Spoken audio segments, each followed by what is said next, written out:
and non-progressive disorder.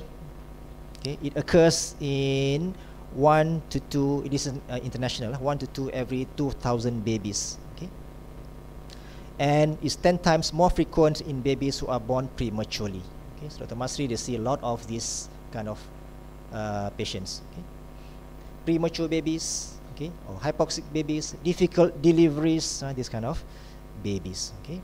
Quite difficult to diagnose in the first 6 months. Okay, most of the time, 70% of them, they are diagnosed in the first year, maybe after 6 months to 1 year. Then you see something wrong with this child. Development is not as rapid as usual. Okay, again, just like Down syndrome, this one comes even with more and more variety of systemic problems. They come again with seizures, epilepsy.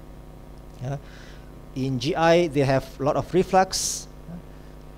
The prolonged CP child, they have PEG tube, they have trachea tube. They can become dislodged, and they come to us with these problems. Okay, they come again with aspiration pneumonia. Okay, in the neurology, they might have neurogenic bladder. Okay, maybe infective or infection in their bladder. They might have the what you call a catheter, urinary bladder, and can become infected. Musculoskeletal, it's easier for them to sublux their hip. Okay? And these people, they cannot talk. They cannot even point where the pain is. So what do they do? Just crying, being irritable, being very anxious, and they are sometimes, or most of the time, they just cry in pain. You don't know what's wrong until they come after 1 or 2 weeks. Actually, they have subluxation of the hip, which is very painful. Okay, they might even have a fracture. Okay. And last but not least, this is social issues. They don't come with health problems as such directly, but they come or they presented by the neighbors, by the relatives with history of NAI, non-accidental injury or abuse, shaken baby syndrome, and they become a lot of stress problems to their family. Okay. So again, in the emergency, the same again, ABC. Okay. The drugs, usually we do the same drugs like other patients. Okay. We use a lot of bronchodilators if they have wheeze or they have pneumonia problem. Okay. We have very careful if you want to tube this patient. Okay. The threshold can be quite high. We try not to intubate them, but just in case we have to use drugs like suxamethonium or sux. Okay. Because these people can have prolonged effect of suxamethonium. What's the problem? Once they become paralyzed, they don't breathe until maybe half an hour or even 1 hour. So you have to ventilate them very fast once you use the sux. And of course, we need multidisciplinary even from the emergency. As I said, we are getting busy and busier every day. The patient can land in ED today. They are still in ED after 2 or 3 days. Maybe day 4, baru naik ward. So we need a lot of other helps from upstairs in terms of nursing, the positioning of them. They need to be rolled many times a day. Okay, a lot of suctions will be needed. Okay, these are the things that usually we lack care of emergency. We are too busy to do all this. Okay, of course, they need quick physiotherapy, especially for their chest physio. Okay. All right, nearly there. Okay. Last but not least, this is not strictly an disabled people. But when it comes to emergency, like in oral, in dentistry maybe, they might have different challenges for us. Okay? These people without teeth, okay, or false teeth, they are mostly, of course, elderly. Okay? Being elderly, they have multiple comorbidities. They have hypertension, they have diabetes, they have heart problems. Okay? The tiga serangkai, orang Melayu kata. And they have multiple health problems once in ED. Tak kisahlah whether this is a trauma cases or non-trauma cases. Once these people come to emergency, the management can be quite different. Okay? Their physiology has changed. Obviously, their anatomy has changed. And being in ED, your airway is your main priority. Okay? Being edentalous, it's not easy to ventilate them. That's the problem. We get a lot of air leak. When we want to bag them with our back valve mask, the air always leaks at their cheek because they have cengkung cheek there. So we cannot get the good seal, and even worse if this edentalous person has no or has beard berjambang. So the leak can be from both from the cheek and from the hair. So it's nightmare, right?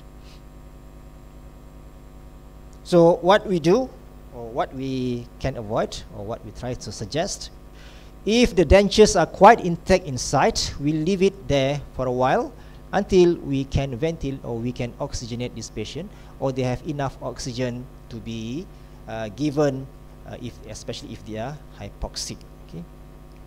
The other technique that we might do is we use the back valve mask, but the technique is slightly different, what we call the lower lip placement of mask. Okay. So these are just for information. I just show you one last picture. Okay. The usual patient, we put the back valve mask there, the chin is there. Okay, this is the bridge of the nose. Okay, and if you have nice puffy pee, there won't be any air leak. But in dentalist patient, the air leak will be here. So there is no way you can back or ventilate this patient. The air will close. So what we recommend is we just push up a bit the mask superiorly. Okay, just the lower part of the mask touching the lower lip, and the upper part of the mask will be touching the forehead of this patient. So the air leak will be minimized. Something simple like this, some simple maneuver, but that might do a lot of changes to the patient. Okay. The problem with if you keep the denture for a long time, once the patient is unconscious, is ventilated, is paralyzed, you have the risk of aspiration or dislodge of that denture to their airway. So you have to balance between the acute emergency that you need to ventilate or to give oxygen, and the way when to remove the dentures. Okay. So I think that's, I said half an hour, right? Emergency physician cannot talk more than half an hour. So those are probably the most, the 5 most, not difficult, the emergency cases that we see in disabled people. Okay. Some other groups that we have is the autistic child, okay, and the ADHD or autistic ADHD child. Okay, but this child usually they are more in terms of the anxiety, and the way they move in the department. They run around can be quite difficult. To give them medications can be quite difficult. We have a lot of children with respiratory problems, and we give a lot of nebulizers. Okay, so just imagine if this ADHD child, they need nebulizers. Usually, it can be quite challenging for the carers, for the nursing staff, for the doctors. Okay, because they won't be sitting still, taking the naps. Many of them. So what do we do? Of course, reassurance. We need a lot of support from the carers. Okay, in our busy department. Some of our staff, we have sent them for training for the special, what do you call it? Special group of people in like autistic child, ADHD child. So if this stuff are around, then can be quite helpful. Otherwise, we just try our best to pujuk dalam. It's mainly the what do you call this? Communication and reassurance to be given to this child or person. Okay, I think that's all. It's quite late in the Saturday afternoon. You cannot talk more than 45 minutes, otherwise people will go to their own world, thinking of One Utama, the Curve, and those places. Okay. So with that, I thank you very much, and thank you again for inviting me, and hopefully we'll see you again. All right. Thank you.